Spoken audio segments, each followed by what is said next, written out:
আসসালামু আলাইকুম। আর একটা ভিডিওতে স্বাগত। এই ভিডিওতে আমি আপনাদেরকে বলার চেষ্টা করব কিংবা আমার অভিজ্ঞতা আপনাদেরকে শেয়ার করার চেষ্টা করব যে আসলে দানাদার ছাড়া, কোনো দানাদার ছাড়া আপনি কি ঘাস কি রেশিওতে খাওয়াইলে আপনার গরু লালন পালন করতে পারবেন। আপনার যদি ফ্যাটেনিং হয় তাহলেও, এবং আপনার যদি ডেইরি হয় ডেইরিতেও। তো আমার এক্সাক্ট অভিজ্ঞতাটাই আমি আপনাদেরকে শেয়ার করব যে দানাদার ছাড়া কিভাবে আপনি শুধু ঘাস দিয়ে কি প্রপোর্শনে যদি ঘাস দিলে আপনার গরু মোটা তাজা করতে বা ডেইরিতে আপনার দানাদারের প্রয়োজন হবে না। প্রয়োজন হলে খুব অল্প পরিমাণ দানাদার হলে আপনি আপনার খামারকে সার্ভাইভ করাতে পারবেন।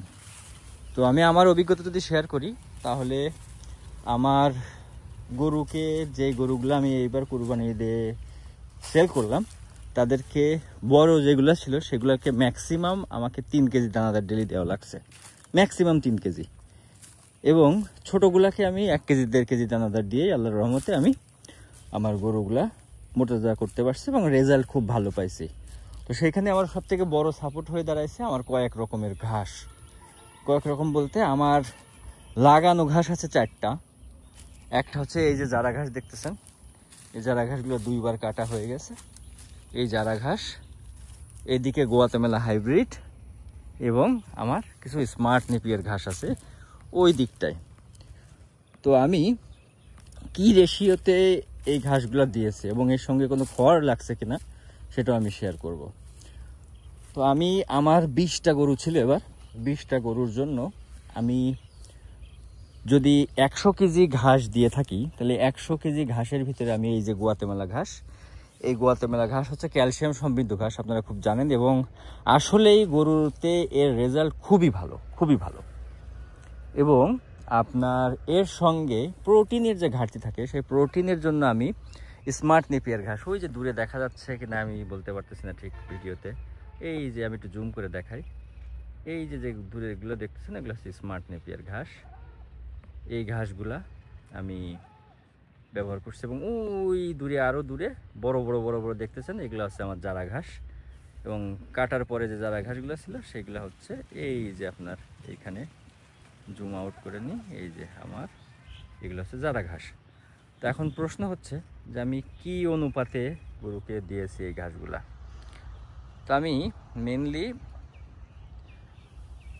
এই ঘাসগুলা যদি 100 কেজি ঘাস হয়ে থাকে সেইখানে আমি 30 কেজি দিয়েছি হচ্ছে আপনার এই গোয়াতেমালা হাইব্রিড ঘাস বা ক্যালসিয়াম সমৃদ্ধ ঘাস, আর 30 কেজি দিয়েছি হচ্ছে আমি স্মার্ট নেপিয়ার, যেটার প্রোটিন পার্সেন্টেজ অনেক ভালো। তর্কের ঊর্ধ্বে যদি বলি তাহলে সবার মত পার্থক্য থাকতে পারে, এখানে 18 থেকে 25% প্রোটিন আছে। আর জারা ঘাস যেটা কার্বোহাইড্রেট যেটা দরকার হয়, অনেকে খুদ খাওয়ান, ভাত খাওয়ান, হ্যাঁ এই টাইপের খাবার অ্যাভয়েড করার জন্য যেটা দরকার সেটার জন্য জারা ঘাস। এই জারা ঘাস যদি একটু শক্ত হয়ে যায় এবং আপনার চপিং মেশিনটা ভালো থাকে তাহলে আপনি এই জারা ঘাস যদি একটু শক্ত করে, মানে যখন আখের মতো হয়ে যাবে, তো সেই ঘাসটা যদি দেন তাহলে সেইখানে কার্বোহাইড্রেটটা থাকে ভালো এবং সেটারও প্রোটিন পার্সেন্টেজও খারাপ না, 12 থেকে 15% জারা ঘাসেরও প্রোটিন পার্সেন্টেজ। সো জারা ঘাস আমি দিয়েছি হচ্ছে 40 কেজি, তার মানে 30 কেজি হচ্ছে আপনার গোয়াতেমালা, 30 কেজি আপনার স্মার্ট নেপিয়ার এবং 40 কেজি দিয়েছি হচ্ছে আপনার জারা ঘাস। তো এই জারা ঘাসের সঙ্গে সঙ্গে আমি আরেকটু দিয়েছি যে খড় যে জন্য লাগে, খড়টা আসলে আপনার স্ট্র বা খাওয়ার যেটাকে বলে, সেটা গরুর গোবরকে শক্ত করতে সহায়তা করে।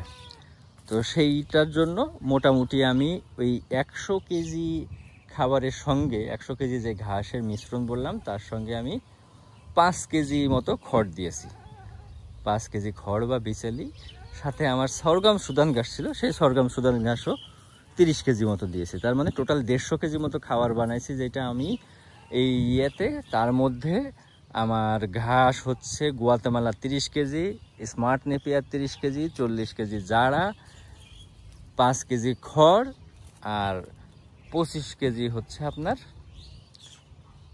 সরগম সুদান ঘাস। এই কম বেশি করে নিয়ে 150 কেজি এর ভিতরে খাবার বানানো। এতে আমার 10 থেকে 12 কেজি মতো দানাদার খাবার লাগছে। তো এই রেশিওতে খাওয়ায় আল্লাহর রহমতে আমার খরচ অনেক কমছে এবং অনেক বেশি সাকসেসফুল। আল্লাহর অশেষ রহমত, আমি খুব ভালো রেজাল্ট পেয়েছি এটাতে। তো আপনারা এই রেশিওতে ট্রাই করতে পারেন যে ঘাসগুলো যদি এভাবে খাওয়ান তাহলে আপনার দানাদারের খরচ অনেক কমে আসবে। আপনার কোনো কিছুর প্রয়োজন হবে না, শুধুমাত্র ঘাস এবং গোবর শুকনা রাখার জন্য সঙ্গে কিছু খড় অ্যাড করলে হয়ে যাবে আলহামদুলিল্লাহ। তো আমি এইভাবে রেজাল্ট পেয়েছি, আপনাকে আমার এক্সপিরিয়েন্সটা শেয়ার করলাম। তো কারোর ভালো লাগলে আপনারা এই রেশিওতে একটু গরুকে খাওয়াই দেখতে পারেন। ধন্যবাদ সবাইকে, আসসালামু আলাইকুম।